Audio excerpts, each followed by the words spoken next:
Hi, I'm Eldrith, and I'm from Planet Dialectic. On Dialectic, we have a therapy called dialectic behavioral therapy. The main idea is that sometimes we get caught between two seemingly conflicting truths, like when you want intimacy but you're afraid to trust people. Both can be true, and we have developed some techniques that have been helpful and may be helpful for humans too. I've watched you humans for a while now, and I've noticed that sometimes emotions can be really intense for you. From the time you're small little blobs all the way through your life cycle, you deal with some form of stress. When you're blobs, it's most obvious. You cry and scream. When your fully grown humans get upset, though, your heart starts pounding, your breathing gets faster. This is called the fight or flight response. When you experience a stressful event, the amygdala, which is an area of the brain that contributes to emotional processing, sends a distress signal to the hypothalamus. This area of the brain functions like a command center, communicating with the rest of the body through the nervous system so that the person has the energy to fight or flee. The hypothalamus triggers the sympathetic nervous system, which releases hormones that makes the heart beat faster, lungs open up more, makes the brain more alert, and other senses become sharper. All of these things can happen so quickly that people aren't aware of them. That's why people are able to jump out of the path of an oncoming car even before they think about what they're doing. But this can happen even during times when there aren't life-threatening events happening.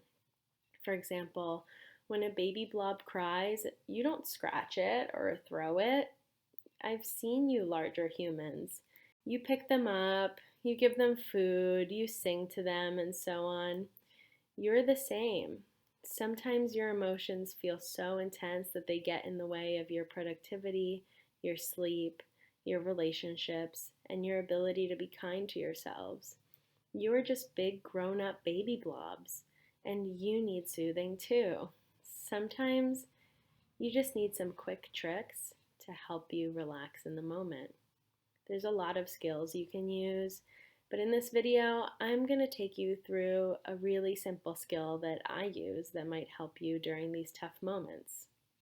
Self-soothe with your six senses. My first one is telekinesis.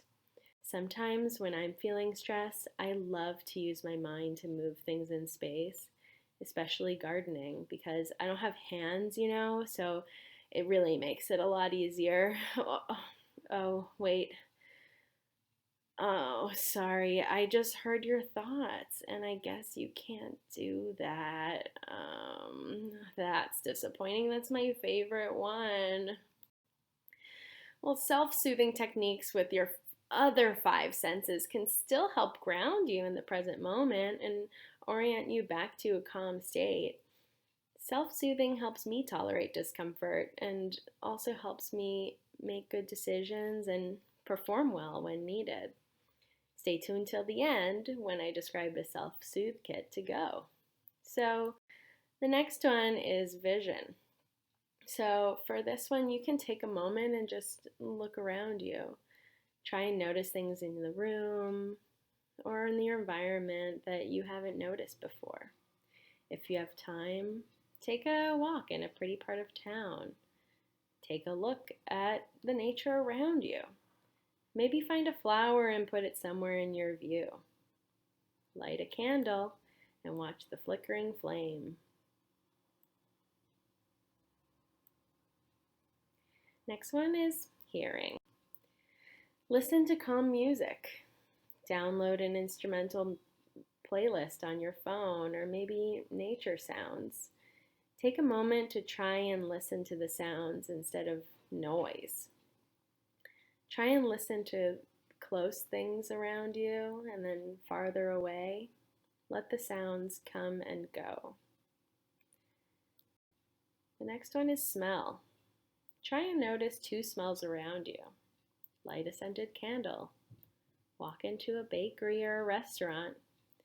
Take a moment and smell the rain. Take a walk in a public park or a garden. Take in all those yummy smells. How about taste? Take your time with your food and savor each flavor. Bite into a tasty snack and notice the taste roll over your tongue before you swallow. You can then try drinking a comforting or warm beverage. It's so yummy, especially on cold days. Which brings me to touch. You can put on some comfy clothes or slippers, cuddle with your fur baby, take a shower and feel the soap on your skin and massage your scalp and palms. Feel the softness, the smoothness. I challenge you to play around with these techniques until you find something that fits your style. Everyone is soothed by different things. But sometimes these things are not easily accessible to you in the moment. Maybe you'd like to curate your own self-soothe kit to go. I have my own kit. It always changes based on what I need. Like, this has been really helpful for me in the past. Like, sometimes it's really hard to be alone when traveling to distant planets, or sometimes I get self-conscious in restaurants when I accidentally eat the silverware, or like when you have to wait at the DMV for hours and then they can't help you because you don't have a money order for $23.48 and you don't have a bill with your home address on it because you're new in town and just trying to figure out how things work on this weird planet. Anyway, point is, we all get stressed out. So anyway, here are some things that go in my to-go kit. Headphones, lotion, chapstick, lavender, vanilla essential oil, nasal decongestant stick for you stuffy noses, mints, gum, chocolate, a piece of soft fabric, or just a worry stone that you can rub with your finger. Feel free to take these ideas and run with them. You can put anything in your kit. Anything that feels comforting and provides relief from any stress or pain you might be feeling. This should be a moment for you to take time for yourself and make the moment pass with more ease.